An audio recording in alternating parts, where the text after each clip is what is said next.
그래서 거기에 마치 그 똑같은 용량을 쓰면 오히려 그게 동거작용. 그게 맞는 말인 것 같아요. 그래서 저희도 이제 환자분들한테 그 얘기를 해요. 항암제를 포기해야 될 이유가 딱 세 가지라고. 첫 번째는 뭐냐, 항암제가 효과가 없을 때. 그거는 뭐 종양내과 선생님이 판단해 주는 거고. 두 번째는 체중이 많이 빠졌어요. 체중이 빠지면 안 돼요, 무조건. 이때도 항암제를 좀 중지해야 돼요. 그리고 세 번째는 뭐냐, 우울증이에요. 우울증이 있으면은 이거는 또 안 좋아요. 이게 극단적으로 생각하니까. 우울증이 내 몸의 면역력으로 떨어뜨리기 때문에. 똑같은 환자, 똑같은 치료를 했는데 어떤 사람은 결과가 좋고 어떤 사람은 결과가 나쁘냐? 나도 그래요. 체중이 유지가 되고 우울하지 않은 사람들이 훨씬 더 결과가 좋아요. 반면에 체중이 빠지고 우울한 사람들 결과가 안 좋아요. 그거는 이미 데이터로 다 나와 있기 때문에 그렇습니다. 근데 그 암 악액질을 예방해주는 영양제가 뭐냐? 바로 오메가3라고 하더라고요. 그게 바로 암세포의 시작이 염증부터 시작하니까 그거를 이제 없애주는 건데, 이 식물성은 전환율이 낮기 때문에 사실은 추천을 안 하고 동물성을 먹게 되는, 동물성은 이제 뭐냐면 바다가 이제 오염됐다는 얘기들 많기 때문에 수온 문제가 많아요. 그렇기 때문에 먹이사슬 중에서 제일 작은 거를 선택해야 돼요. 그 중에 하나가 뭐냐면 멸치나 정어육이에요. 그래서 많은 분들이 이제 오메가3 몇 그램 섞어 있다는 그런 것도 중요하지만은 어떤 원료를 쓰는지가 굉장히 중요해요. 그래서 이런 것들을 하고 또 하나 이제 중요한 것들을 보면 그런 게 있고요. 그 다음에 이제 복용 대상은 뭐 암 환자분들, 관절염, 임산부들, 수유부들한테 오메가3가 필요하다. 근데 왜 보면은 RTG 오메가3를 추천하느냐? 흡수율이 제일 좋아요, 사실은. 그래서 이제 3세대 오메가3라는 말을 하는데, 이 기존의 오메가3를 보게 되면은 EE폼이에요. EE폼은 결과적으로 흡수율이 좀 떨어진다고 되어 있습니다. 이게 이제 그 일반 오메가3 초창기에 나온 거, 말 그대로 이 DHA와 EPA가 30% 미만인 경우예요. 그 다음에 두 번째 고함량 오메가3라고 그래요. 그럼 얘는 EE폼이에요. EE폼은 흡수율이 좀 떨어져요. 그리고 그거를 좀 더 발전시킨 게 RTG폼이에요. 그래서 오메가3를 먹더라도 RTG 오메가3를 먹으라는 게 바로 그런 이유 때문에 그래요. 실제 연구를 했던 것들이 보면은 그냥 오메가3하고 EE폼하고 RTG폼을 먹더니 RTG폼이 흡수율이 제일 좋더라는 것을 보여준 자료고요. 그리고 부작용, 오메가3는 하루에 한 1g 정도, EPA하고 DHA 그 정도 먹고요. 특별한 부작용은 없어요. 근데 그 기름이기 때문에 설사가 생기는 경우들이 있어요. 그리고 오메가3는 절대 깨물어 먹으면 안 됩니다. 이 썩은 생선 냄새가 날 수가 있기 때문에. 그렇기 때문에 그냥 하면 되고, 설사가 나면은 뭐 용량을 줄이면 되는 거고요. 그리고 아스피린이나 이런 거랑 같이 먹게 되면 출혈 경향이 증가할 수가 있기 때문에 수술을 앞둔 사람들은 오메가3를 끊으라고 그래요. 왜 그러냐면 수술할 때 이게 내시경 할 때도 그렇고 이럴 때도 한 일주일 이상은 좀 끊고 하는 게 좋다고 돼 있고, 그 다음에 이제 NSAID랑 같이 먹으면 항염작용이 더 증가한다고 되어 있습니다. 그리고 이제 유산균 해 나온 거. 보통 유산균 같은 경우는 이제 지금 유산균은 모든 사람들이 다 먹어야 되는 영양제 중에 하나야. 왜 그러냐? 어린애부터 노인들까지도 다. 그 이유가 바로 장 건강이에요. 장 건강이 가장 기본입니다. 모든 적의 시작은 장을 통해서 먼저요. 피부를 통해서 오는 경우도 있지만 피부는 오히려 강해요. 사실은 이 적이 오더라도 피부염부터 먼저 생기고 하지만은 이 장이라는 거는 너무 하루에도 계속 많은 음식들을 먹게 되면서 피부에 장에 손상을 주고 그게 이제 들어와서 독소들이 들어온다는 거. 그 독소가 어디에 쌓이느냐에 따라서 염증들을 유발시킬 수 있다는 거죠. 메치니코프 박사, 우리나라에서 CF 모델이 될 정도로 굉장히 유명한 분인데 자기 나라에서 그렇게 유명하진 않은 것 같아요. 이분이 1908년도에 이제 불가리아하고 코카스 지방을 갔더니 그 지역 사람들이 오래 살더래요. 왜 오래 샀나 했더니 바로 이 유산균을 먹기 때문에 이제 그렇다고 이제 얘기가 나옵니다. 그래서 유산균의 작용은 말 그대로 면역 기능이 기본적이에요. 우리 몸은 항상 지금도 우리 몸에서는 유해균과 유익균의 싸움이 계속 일어나요. 유익균이 이기면은 장이 건강하기 때문에 내 몸이 건강해지고, 유해균이 이겨버리면은 내 몸이 장이 안 좋기 때문에 몸이 안 좋아져요. 사실은. 그리고 그 안 좋은 통로를 통해서 독소들이 계속 들어오는 거예요. 말 그대로.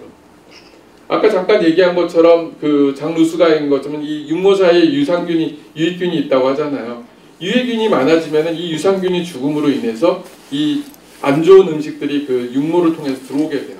그러면서 이제 병이 생기는 거죠. 그리고 이제 비타민 B하고 K를 합성한 게 이제 바로 이 유산균이고요. 이게 사실은 비타민 K 같은 거를 굳이 먹으라고 얘기를 안 하는 이유 중에 장에서 합성이 되기 때문에 그래요. 그리고 위장관 운동, 기능 향진시키고 그리고 복부 팽만이라든지 병원균을 억제하는 효과를 갖고 있습니다.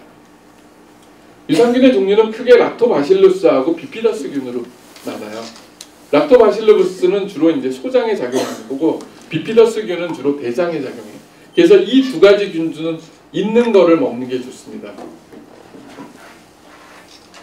그러면은 좋은 유산균의 선택, 어떤 게 좋은 유산균인가? 유산균의 워낙 지금 제품들이 워낙 많아요. 사실은. 그래서 유산균도 보면 1세대, 2세대, 3세대 이렇게 나누잖아요. 1세대 유산균은 뭐냐? 락토바실루스 불가리푸스. 처음 발견된 유산균이에요. 얘는 바로 요구르트용 종균이고 일반적인 발효에는 좋은 식품이라는 개념을 갖고 있기는 해요. 얘는 사실은 앞에 이 균주 이름도 적어놓지 않고 그냥 유산균 500만 마리, 1000억 마리 이렇게 딱 언급을 해줘요. 그 다음에 두 번째가 이제 2세대 유산균, 락토바실루스 아시도필루스 비피더스 균주. 이때는 이제 균주계가 우선 강조하고 일반적으로 건강기능식품으로 이제 하는 거고 실제적으로 얘네들은 이제 위산해에서 분해되는 경우들이 많아요.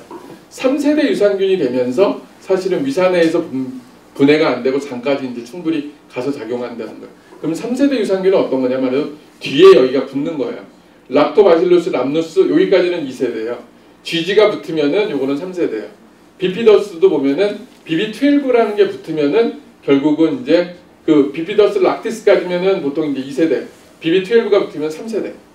그리고 여기도 락토바실루스 아시도필루스까지면 2세대, LA5가 붙으면 이제 3세대. 이런 식으로 이제 나와 있는 거죠. 그래서 여러분들이 구분할 때 2세대, 3세대 된 걸 이런 걸 가지고 이제 알 수가 있는 거고요. 그 다음에 이제 그럼 좋은 유산균은 어떤 거냐? 사람들에서 기원되고요. 담즙, 위산에 대해서 분해가 안 되는 거고 그리고 항균 물질 생성과 유해균 억제라든지 임상 연구를 통해서 효과가 돼 있는 거가 이제 제일 좋다고 되어 있어요. 그래서 보면은 이건 결국은 논문이에요.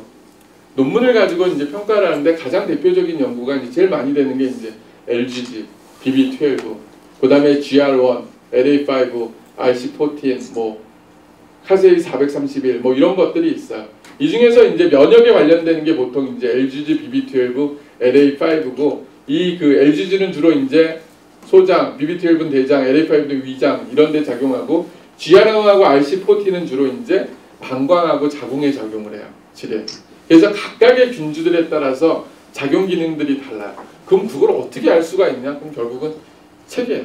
책 속에서 보면은 이런 균주들이 이렇게 쭉쭉 나와갖고 전에 한번 그 유산균 책을 한번 나눠드린 적이 있었는데 거기 보면 다 이 균주들에 따라서 어떤 효과가 나오는데 말 그대로 콜레스테롤이 높은 사람이다.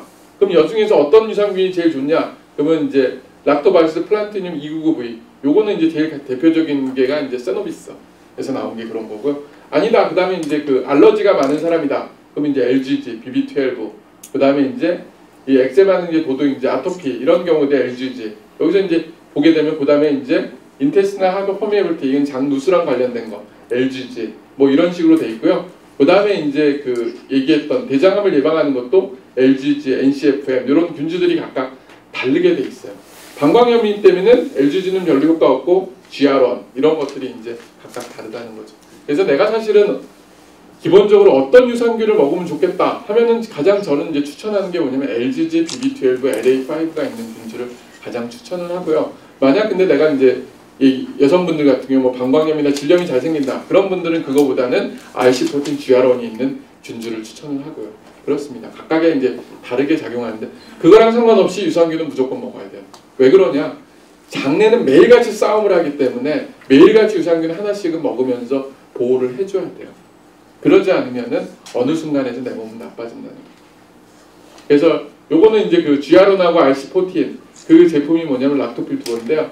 이 설은 레이드 박사가 이제 이 비뇨기과 의사인데요. 이분이 이제 그 여성의 요도하고 이제 질에서 이제 분리된 균주예요. 그랬더니 확실히 이런 그 질염이라든지 이런 것들이 훨씬 더 치료 효과가 더 좋아지더라는 거를 이제 연구해서 데이터로 발표된 자료들이요.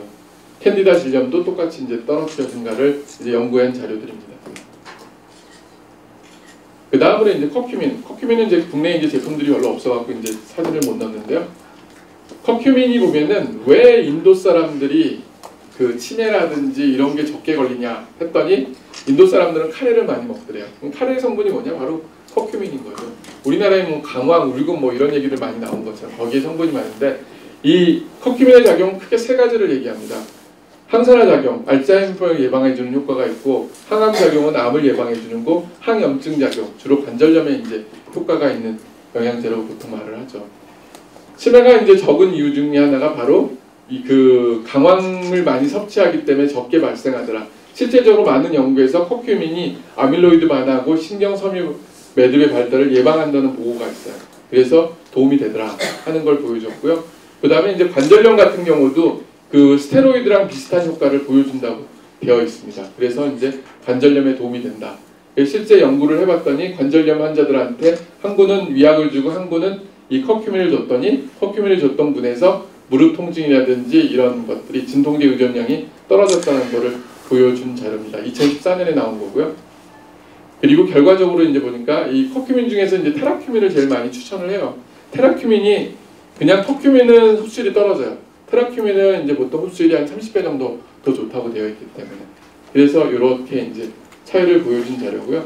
이게 이제 테라큐민하고 커큐민. 커큐민은 흡수율이 거의 이 정도. 근데 테라큐민을 먹었을 때 이렇게 흡수율이 잘 되는 걸 보여준 자료입니다. 혹시라도 여러분들이 커큐민을 먹게 되면은 테라큐민 형태로 먹는 게 제일 좋습니다.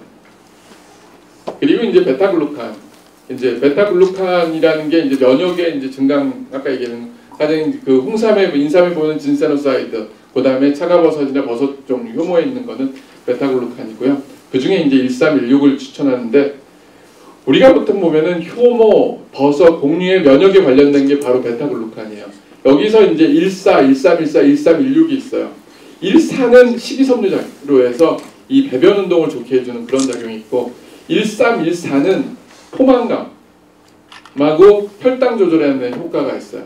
그리고 1316만이 면역 증강하고 항균 항암 작용을 갖고 있어요. 그래서 면역을 목적으로 하는 사람들은 1316을 먹는 게 제일 좋습니다. 실제 이걸 가지고 이게 보면은 연구를 보면은 베타글루칸을 보면은 소장으로 이동해서 소장에 있는 M세포와 결합을 한 다음에 그게 이제 면역 반응을 통해서 우리 몸에 들어와서 배식세포를 통해서 NK나 이런 걸 활성해서 이제 죽인다는 거죠. 저희가 이제 실질적으로 이제 그걸 가지고 실험을 했어요. 실험실에서. 그랬더니 이 베타글루칸을 투여했던 분이 그 쥐의 종양 크기라든지 암 수치를 이제 감소시키는 이런 걸 보여주고 그 다음에 이제 요 수치 CE라든지 VGF 같은 경우도 이걸 먹었던 분이 확실히 이제 줄어든가를 보여준 자료들입니다. 그래서 면역력이 떨어진 사람들이 대표적인 사람들이 암 환자분들 같은 거죠. 그럴 때 이제 우리가 영양제를 뭔가를 하고 싶다. 그러면 이제 베타글루칸 1316이 있는 거를 먹어주고 국내에서는 나온 제품 아까 얘기했던 인비터스 1316 그런 게 있습니다. 이거는 이제 연구 결과로 나온 건데 폴폭스라고 해서 항암제가 있어요. 대장암 때 쓰는 항암제인데 이거를 먹었더니 확실히 입안에 이제 그런 거 생기는 거를 예방해 주는 거입니다. 입안 저방염이라든지 백혈구 감소를 막아주는 거고요. 저희도 이제 병원에서 이제 환자분들한테 처방을 제일 많이 해요. 사실은 면역력 떨어진 암 환자들한테 인비터스 1316. 그랬더니 이분들이 제일 많이 하는 건 뭐냐? 항암 치료 동안 감기가 확실히 안 걸리더라 하는 걸 얘기하더라고요. 그래서 우리가 가장 척도를 뭘로 보냐면 감기인 것 같아요. 감기라는 게 이제 바이러스잖아요. 그러니까 면역력이 떨어질 때 쉽게 들어오기 때문에 그런 걸 가지고 이제 내 몸의 면역 상태를 체크하고 있습니다. 이것도 똑같이 이제 유방암 환자들한테 먹었더니 삼해질이 좋아지더라 하는 걸 보여준 자료고요. 그 다음으로 이제 MSM은 이제 식이유황. 식이유황도 몇 년 전부터 갑자기 이제 유행하기 시작한 것 같아요. 말 그대로. 그 식이유황은 그 사람 동물에 자연적으로 존재하는 이제 화학 성분인데 주로 관절염 약이었어요. 이 식이유황이. 그래서 관절염에 이제 도움이 돼서 통증이라든지 항염 작용이 있었는데 최근에 또 하나 이제 얘기 많이 나오는 게 해독 기능이에요. MSM이 사실은 해독 기능에 가장 좋은 거는 뭐냐면 글루타치온 주사예요. 사실은 글루타치온이 간 해독에 좋은데 그거를 이제 주사를 맞을 수 없으니까 먹는 걸로 대신할 수 있는 게 뭔가 그게 바로 MSM이죠. 그럼 우리가 보통 말하는 우르사랑 실리마린은 뭐냐? 손상된 세포를 재생시켜주는 거. 그러니까 각각의 이제 다른 것들이 이제 역할이 이제 다릅니다. 그리고 이 MSM이 또 하나 뭐냐면 젖산 축적. 운동선수들이 운동할 때 보면은 젖산이 많이 축적되잖아요. 그 젖산 축적을 이제 막아주는 게 바로 MSM이고, 그리고 또 하나는 암세포의 에너지원이 사실은 그 당분을 암세포 내에서 젖산 형태로 축적을 해요. 그거를 막아주는 게 또 MSM이에요. 그래서 물 대신 사실은 이 MSM을 타갖고 그 하루에 이제 먹는데 추천하는 용량은 보통 2g에서 4g 정도 이제 추천하는데 굉장히 써요. 그냥 먹으면. 그래서 물도 한 500L 정도는 넣어야지 괜찮은 것 같아요. 그래서 저 같은 경우는 어떻게 하냐, 물을 머금고 거기다가 이제 MSM을 딱 먹고 흡수하고 있습니다. 그래서 이건 임상 자료인데 MSM을 먹었던 분이 퇴행성 관절염 환자들한테 이제 도움이 됐더라는 거를 보여준 자료고요. 논문, 이게 2006년도에 나왔던 그 오스테오 아스트라이티스가 이제 관절염이고요. 퇴행성 관절 카틸리지 뭐 페이지였습니다. 그 다음에 이제 49명의 퇴행성 관절염 환자한테 똑같이 하나는 MSM 1.13g 하루 3번, 그리고 다른 거는 위약을 줘서 12주 동안 봤더니 MSM을 복용했던 분이 대조군에 비해 통증이라든지 무릎 기능이 모두 다 호전됐더라는 거를 보여준 자료입니다. 그리고 요거는 이제 암과의 기전인데 당분이 암세포의 에너지원이에요. 그래서 사실 암 환자한테 제일 안 좋은 건 뭐냐? 바로 탄수화물이에요. 탄수화물 섭취가 제일 줄여야 되고, 근데 환자분들이 고기를 먹으면 안 좋으니 고기 먹으면 안 되겠다 막 하는데, 고기는 단백질은 섭취해야 돼요. 근육이 빠지면 안 돼. 대신 구워 먹었을 때 발암물질이 생성이 되는 거예요. 그래서 굽는 것보다는 오히려 이제 수육 형태, 사부사부 형태 이런 식으로 먹는 게 훨씬 더 좋다고 되어 있습니다. 그래서 요거를 차단하는 게 비타민 C, 부조식이 똑같기 때문에 젖산을 없애주는 게 MSM 이렇게 돼 있어요. 그래서 요거는 이제 연구들 데이터인데요. MSM이 위암 식도암의 세포에 대해서 암세포를 죽이는 것을 촉진한다. 그리고 항암 비전에서도 혈액이나 종양 내의 락틱 애시도시스, 젖산을 제거해서 암세포 성장을 차단하고 종양 내 투과성을 증가시켜주라 하는 것을 보여준 자료입니다. 이거는 이제 국내에서 이제 보낸 논문인데요. MSM을 먹었던지 유방암에 관련된 인자들을 억제해두는 자료입니다. 그거를 보여준 자료가 넘어갈게요. 그러면 어떤 사람이 먹는 거에 좋을졌냐? 관절염 있는 사람들, 그리고 두 번째는 이제 암 환자분들, 그리고 세 번째는 운동을 과다하게 하는 사람들 같은 경우 먹어주는 게 좋고, 용량은 어느 정도냐? 하루에 2g씩 하루에 한 2번 정도로 먹어주는 게 좋고, 작용시간은 보통 한 12시간 정도 간다고 되어 있어요. 부작용은 거의 없는 것 같아요. 먹을 때 좀 쓴 거를 빼고는. 그러면은 이제 오면세럼 중에서 어떤 게 제일 좋냐면 옵틱이에요. 이게 이 브랜드 이름이고요. 이게 이제 미국에 있는 브랜드 이름이고, 여러분들이 만약 MSM을 먹을 때는 두 부류밖에 없어요. 옵틱 MSM하고 그냥 MSM. 그래서 선택할 때는 항상 옵틱 MSM을 먹는 게 더 좋다고 되어 있고. 그 다음에 이제 퀘르세틴. 퀘르세틴은 뭐냐면 비타민 P라고 보통 우리가 말하는 피토케미칼. 에서 이제 관여하는 물질인데, 이게 결국은 혈액순환이라든지 보통 우리가 얘기하는 거 음식들 보면은 포도라든지 이제 자두라 이렇게 보면은 안토시아닌이라고 보통 얘기하고, 토마토에는 라이코펜, 양파에는 퀘르세틴 이런 것들이 있어요. 그 중에서 가장 강력한 게 바로 퀘르세틴이라고 합니다. 이 퀘르세틴은 플라보노이드 모든 생물들의 이제 식물들의 색소로서 작용하는데, 이게 이제 질병 예방과 치료에 도움이 돼요. 왜 그런가 하고 했더니 항산화 작용이 굉장히 탁월해요. 왜 그러냐? 외부로부터 그 식물을 보호해줘야 되기 때문에 굉장히 강력한 거죠. 사실은. 중국 사람들이 그 얘기하잖아요. 중국 사람들이 그렇게 기름진 음식을 먹는데도 고지혈증 발생률이 적더라. 그러니까 그걸 뭐라고 하냐면 사이나 패러독스인가? 뭐 그런 식으로 얘기를 하더라. 그 이유가 왜 그러냐 했더니 바로 그분들은 양파를 굉장히 많이 먹더라. 사실은. 그러니까 그게 바로 해독도 시켜주면서 이 퀘르세틴에 의해서 항산화 작용을 해서 이제 기름기를 빼주는 겁니다. 이 교르기 이분 같은 경우 굉장히 유명하신 분이에요. 비타민 C를 발견한 사람이었고 노벨의학상을 타신 분이고. 퀘르세틴의 작용은 항염증 작용, 항알러지 작용이 있고요. 항산화 작용. 그리고 이제 많이 사용하는 건 보통 이제 콜레스테롤 환자들한테 이제 떨어뜨리는 목적으로 하고요. 그리고 당뇨병의 합병증을 예방해 주는 게 있어요. 당뇨병 같은 경우도 보면은 당뇨병 당 수치를 떨어뜨려 주는 영양제가 있어요. 그게 뭐냐? 알파 라이포게이스다. 그런 것들은 당 수치를 떨어뜨려 주는 거고, 그리고 비타민 D라든지 비타민 C는 인슐린 분비를 촉진해 주는 거예요. 그리고 말 그대로 이런 이 퀘르세틴 같은 경우는 당뇨 환자들이 합병증을 예방해 주는데 먹는 영양제, 예방을 해요. 그렇기 때문에 내가 지금 어느 상태에 있느냐에 따라서 영양제가 각각 달라요. 근데 그것도 모르고 그냥 다 먹게 되면은 내 몸이 못 버티는 거예요. 사실은. 그래서 문제가 되는 겁니다. 항상 거기에 맞게. 그리고 퀘르세틴에 보통 이제 이렇게 쓰고 그 다음에 이제 항암제 부작용이라든지 뭐 온열 치료 이제 치료 효과를 상승하기 위해서 이제 퀘르세틴을 또 많이 쓰고 있습니다.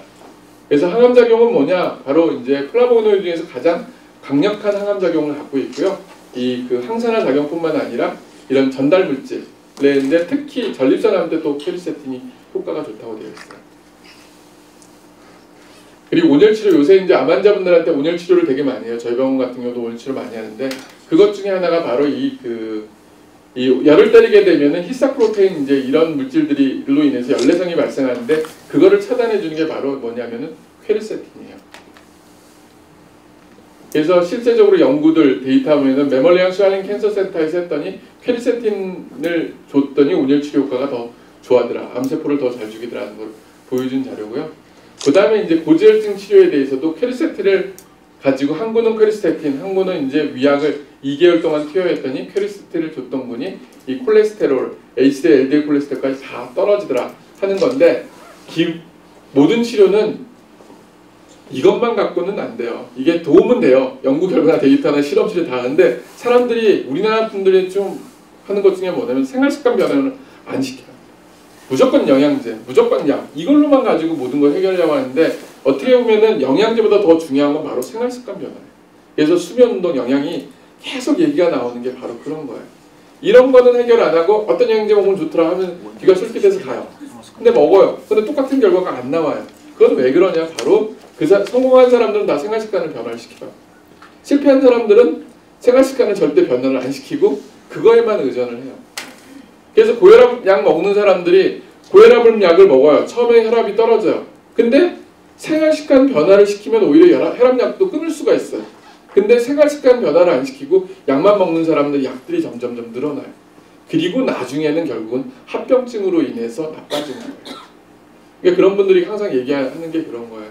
이거 병원에서 뭐 약 준대 그대로 했더니 오히려 더 안 좋아지는 것 같다. 이렇게 하는데 실제적으로 가장 기본은 병원에서 진료 시간이 짧다 보니까 이 얘기를 못 해주는 거예요. 생활습관 변화를 꼭 하라고. 진료 시간이 길면은 외국처럼 길면 1시간 동안 얘기하면은 생활습관 변화 다 시켜버려요.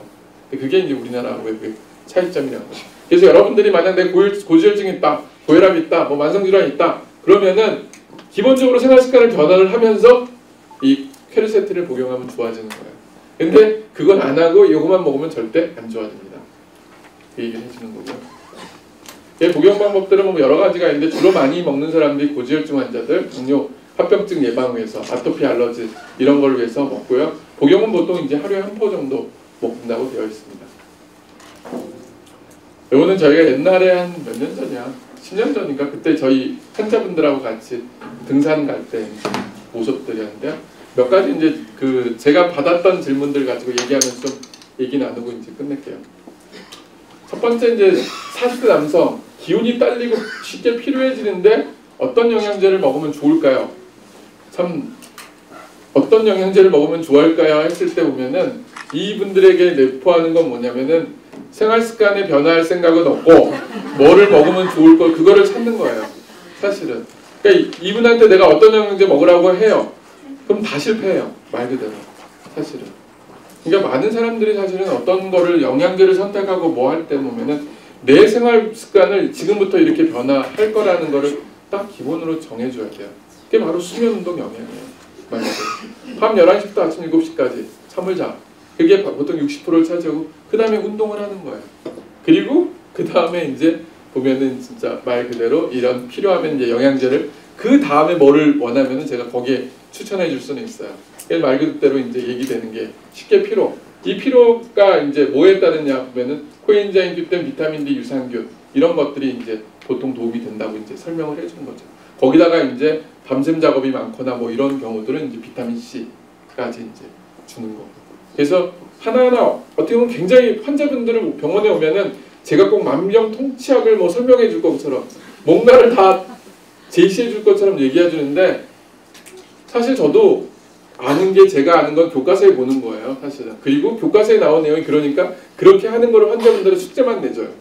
그럼 그건 누가 하느냐? 바로 환자분들이 해야 되는 거예요. 본인들.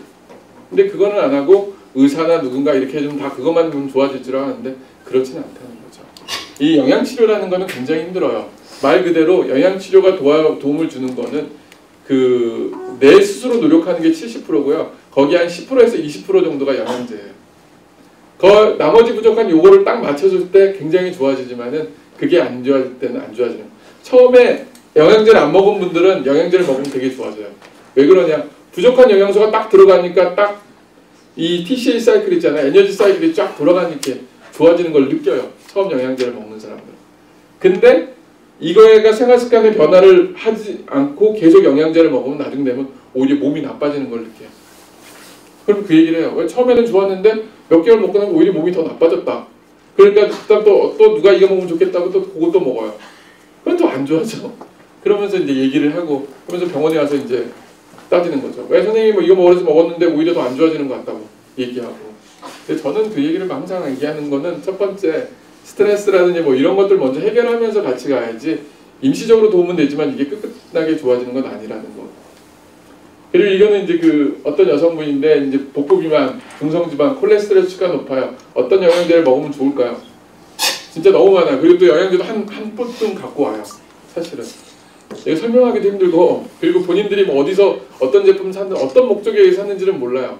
왜 샀는지도 모르고 정말 보도 못하는 뭐 제품들 많이 갖고 와서 이제 얘기를 하는데 그리고 그거에 대한 함량이 각각 달라요.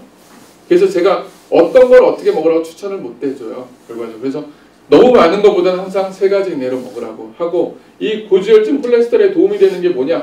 바로 이제 퀘르세틴, 유산균, 비타민 D예요. 그래서 이런 것들 가지고 먼저 하고 대신 탄수화물 섭취는 기본적으로 줄여야 돼요. 그래야지 이게 좋아지는 거지 생활은 그대로면서 영양제를 먹었다. 절대 안 좋아져요. 처음에는 반짝할 수 있어요. 한두 달은. 그렇지만은 이 3개월이 되면서부터는 전혀 효과가 없다는 걸 느껴요. 왜 그러냐? 내 몸이 그게 이제 변화를 안 했기 때문에 그렇습니다. 세 번째 질문, 애들 같은 경우 아토피 알러지가 있는데 어떤 영양제를 먹는 게 좋을까요? 근데 아토피 알러지는 결국은 원인이 있어요. 많은 경우들. 그 원인을 제거하지 않으면 좋아지지가 않아요. 그래서 기본은 뭐냐? 바로 그 원인을 이제 제거를 하고 플러스해서 퀘르세틴, 비타민C, 유산균을 먹으면 상승 효과가 있어요. 근데 내가 그거는 하지 않고 원인이 되는 음식이라든지 뭐 이런 환경을 변화를 안 시키고 이것만 먹어요. 조금은 도움이 될 수 있지만은 그렇게 큰 효과를 못 얻어요. 근데 검사를 통해서 알러지 검사를 통해서 알러지가 나온 음식들을 제한하는 사람들은 힘들긴 해도 좋아지긴 하더라고요. 그런 것과 이제 차이점이에요. 근데 제일 어려운 거는 요새 집에서 애들이 개들 좋아하잖아요. 개 고양이. 그거는 그 알러지가 있는 경우는 뛰어놓지를 못하더라고요. 저도 이제 어떤 고등학생인가 했는데 어렸을 때 아토피 때문에 켜생을 했는데 검사를 하니까 개에 대한 알러지가 나왔어요. 높게. 그래서 개를 다른 데로 보내야 될 것 같다고 했더니 애가 울고불고 같이 가출한다고 하고 그래서 계속 못하겠다고 이제 포기했죠. 뭐 그런 것 같아요. 근데 어쩔 수가 없더라고요. 환경에 맞춰서 이제 가는 것밖에는. 그 다음에 이제 또 보면은 이제 아까 이제 잠깐 나왔던 기타 질문들 여러 가지가 나온 건데 제 유튜브를 동영상을 보고 뭐 글루타치온이 좋다고 해서 해외에서 항산화제로 주문했어요. 그래서 저한테 질문을 하는 거예요. 근데 제가 글루타치온 먹는 거를 얘기한 적은 없었던 것 같아요. 근데 이제 글루타치온이 맞아요. 사실은 항산화제 중에서는 가장 중요한 영양제 중에 하나고 특히 뇌뿐만 아니라 간에도 굉장히 좋은 거. 근데 이거는 먹는 거는 효과가 별로 없어요. 다 위에서 분해가 되기 때문에 주사밖에 없다는 거. 다시 한번 얘기 드리는 거고요. 두 번째 이제 뭐냐면은 어떤 또 동영상에 어떻게 보면은 지용성 비타민 C가 체내에 오랫동안 남았다고 하는데 맞나요? 뭐 또 이렇게 질문을 또 어떤 분이 했어요. 지용성 비타민 말 그대로 피부 연고라든지 이렇게 하는 거지 실제 우리 몸에 들어오면 위에서 다 비타민 C하고 팔미탄산으로 분해가 돼서 수용성 비타민 C가 들어오는 거기 때문에 체내에 절대 오래 남거나 그러진 않는다. 그리고 천연 비타민 C는 많이 먹어도 전혀 문제가 없나요? 어떤 분이 또 이런 질문을 했어요. 이 천연 비타민은 전혀 문제가 없다고 많이 먹어도 된다고. 천연 비타민은 과일과 채소지 실제적으로 제품으로 만드는 거는 거의 합성 비타민이랑 비슷하고 생각하면 돼요. 그리고 어떤 비타민이든지 본인한테 적정량을 먹어야 되는 거지 많이 먹으면 결국은 해가 돼요. 사실은. 그거는 맞고. 그리고 국내 제품보다 외국 제품이 더 좋은 것 아닌가요? 옛날엔 그럴지 모르지만은 지금은 국내 제품이 더 좋아요. 왜 그러냐? 국내는 원산지 표기를 해요. 사실은. 외국 제품은 원산지 표기를 안 해요. 원산지 표기를 안 한다는 거는 대부분은 이제 그런 거를 쓴다는 가능성이 있다는 거죠. 그래서 그렇고 또 하나는 국내는 식약청에서 관리를 철저하게 해요. 그렇기 때문에 개인적으로는 사실은 저는 국내 제품을 더 추천합니다. 국내 제품은 그 대신 이제 굉장히 까다로워요. 아까 얘기한 것처럼 몇 가지 제품들은 말 그대로 국내에서는 구입할 수가 없는 것들. 멜라토닌 같은 경우, 멜라토닌은 국내에서는 전문의약품으로 돼 있어요. 그렇기 때문에 사실은 이제 국내에서는 본인이 뭐 수면 장애라고 갖고 이 멜라토닌을 먹고 싶어도 병원에 가서 처방전을 받아요. 외국은 그냥 마트에서 그냥 살 수 있는 거. 그런 게 이제 좀 차이점이 있는 거죠. 그래서 가급적이면은 국내 제품들을 원칙적으로 사서 구입하는 게 제일 안전하면서 효과적이라고 되어 있습니다. 그 외에 이제 뭐 영양제는 본인에게 이제 맞는 영양제를 제일 많이 쓰는 건데 가장 일반적으로 추천하는 거는 기본적인 건 이거예요. 일반인들 같은 경우는 종합 비타민, 비타민 D, 유산균 이거를 가장 많이 추천을 하는 거고 사실은 그리고 그 외에 내가 지금 어떤 상태이냐에 따라서 거기에 맞는 것들 관절염이 있다 그럼 MSM, 오메가3나 커큐민 이런 것들을 하고 혈액순환이 문제면 페르세틴, 알러지 이런 것들이 각각에 있는 거기 때문에 어떤 거에 맞을지는 모르지만 항상 영양제는 3개 이내로 선택해서 하셔야 돼요. 그리고 그 전에 먼저 항상 수면, 운동 얘기를 수면, 운동, 영양 이거를 목적으로 하고 플러스해서 이렇게 가야지 이것만 해서는 절대 안 된다고 되어 있습니다. 넘어갈게요. 그 다음에 이제 항암제 요새 많이 나오는 건 부작용 완화를 위해서 먹는 영양제. 그 항암제는 부작용들이 굉장히 많아요. 거기에 맞는 이제 영양소들을 이제 찾아서 이제 먹게 되어 있습니다. 최근에 제일 많이 나오는 거 요 심장 독성이고요. 그 다음에 또 문제됐던 게 이번에 또 나온 논문 중에 하나가 세브란스 병원에서 했던 게 이제 그 자궁경부암 환자들 재발됐고 뭐 했던 전이성 환자들이 세기 조절 방사선 치료를 하고 나서 치료 결과 좋았다는 얘기가 나왔어요. 근데 그 뒤에 또 하나 문제가 뭐냐면은 부작용이에요. 부작용이 뭐냐면은 이 그 방사선을 때리면은 정상세포도 죽지만은 그걸로 아직 암세포도 있지만 정상세포가 죽어. 거기서 피부가 이제 괴사가 되는 경우가 있어요. 근데 그 확률이 거기 그 연구 결과에 의하면은 한 9.2% 나온다고 하더라고요. 그러면 얘네들을 예방해 주는 건 뭐냐? 바로 고압산소 치료예요. 그리고 최근에 요새 강릉 펜션 때문에 막 얘기 나온 거 있잖아요. 그래서 방사선 치료 받는 사람들은 산소 치료를 꼭 받는 게 좋아요. 근데 이제 우리나라 의료법상 또 이게 쉽지가 않아요. 그래서 여러 가지들이 있더라고요. 그래서 이 계속적으로 이 의학이나 이런 건 계속 발전하는데 여러 가지들을 할 수 있는 것들은 제한은 있는데 방사선 받는 치료 받는 사람 산소 치료를 받는 게 나중에 후유증을 예방하는 데 굉장히 도움이 된다고 되어 있습니다. 그래서 그 비타민 복용 원칙 수면 운동 영양이 최우선이고요. 영양제는 절대 만병통치약이 아니며 3가지 이내로 시작하고 2, 3개월 복용한 후에 평가를 한 다음에 더 뺄지 줄일지를 결정하고 가급적이면 줄일 수 있으면 줄이는 게 좋아요. 근데 반드시 복용해야 되는 거는 제가 생각할 때는 요새는 유산균인 것 같아요. 유산균은 장은 매일같이 지금 전쟁터와 같은 거기 때문에 그래요. 그래서 유산균은 반드시 복용하는 게 결국은 하고 그리고 식생활할 때 오랫동안 씻고 먹는 거를 추천하고 있습니다. 사실은 많은 분들이 저한테 얘기해요. 선생님은 영양제 얼마나 많이 먹냐고 얘기하는데 저는 영양제 많이 먹어요. 사실은. 그대로 유산균 먹고 그런 거 있잖아요. 비타민 C도 먹고 비타민 D도 먹고 오메가3도 먹고 그래요. 그래서 코엔자임 키테는 먹고 그러면 어떻게 이걸 다 챙겨 먹냐 하면 저는 그 진료실에 그 책상에다 놓고 생각날 때마다 이렇게 그냥 먹어요. 사실은. 대신 이제 하루에 뭐 정리 그렇게 많이 먹는 건 아니지만 꾸준하게 계속 먹고 그리고 이제 관리를 하는 거죠. 사실 그 모든 사람이 각각의 환경에서 되게 힘든 싸움을 하고 있어요. 저는 특히 이제 저희 병원이 이제 암 환자들 주로 맞는 병원이기 때문에 그 암 환자분들한테 사실 항상 기를 줘야 돼요. 이분들이 어떻게 보면은 웃는 날도 별로 없잖아요. 사실 어떻게 보면 대학병원 가면 오히려 스트레스 많이 받고 괜히 상처받고 그러는데 저희 병원에서 좀 용기를 얻게 되고 방법들을 찾아주고 그런 것들이 이제 저희가 하는 역할이니까 내 나름대로 이제 열심히 노력을 한 분이 있습니다. 그동안은 이제 안 했다가 이제 최근에 이제 그 요새 유튜브가 대세인 것 같아요. 그래서 유튜브를 한번 시작해 보려고 이제 하고 있는데 처음에는 좀 어설프게 진행될 것 같아요. 그래서 요거는 이제 병원 중심으로는 이렇게 하고 있고요. 그 다음에 이제 앞으로 이제 그 좀 이따가는 이제 그 비타민 방송을 해갖고 비타민에 관련된 이제 소식과 지식 관련된 유튜브 방송을 할 예정입니다. 이게 이제 2005년도에 아프리카 갔을 때 이제 제 모습. 아프리카 참 좋더라고요. 이렇게 초원에서 이제 볼 수 있는 환경들이고, 코뿔소. 여기 그 사파리 했을 때 제일 무서운 동물이 뭐 누구냐고 했더니 코뿔소래요. 코뿔소는 무조건 박아버린대요. 사자는 배가 부르면 안 움직이니까 상관없는데 코뿔소가 저기서 멀리서 나타나면 무조건 차 몰고 도망가더라고요. 얘가 달려 들어오니까. 그게 이제 그렇고, 사파리 구경하면서 느낀 건 이 전날 그 가이드들이 먼저 가서 동물들이 어디 있는지를 찾아놓는데요. 그리고 이제 저희들한테 와서 아침부터 이제 찾아서 가더라고요. 그게 이제 사파리 공연이었습니다. 네, 2시간 동안 딱 맞춰서 끝냈네요.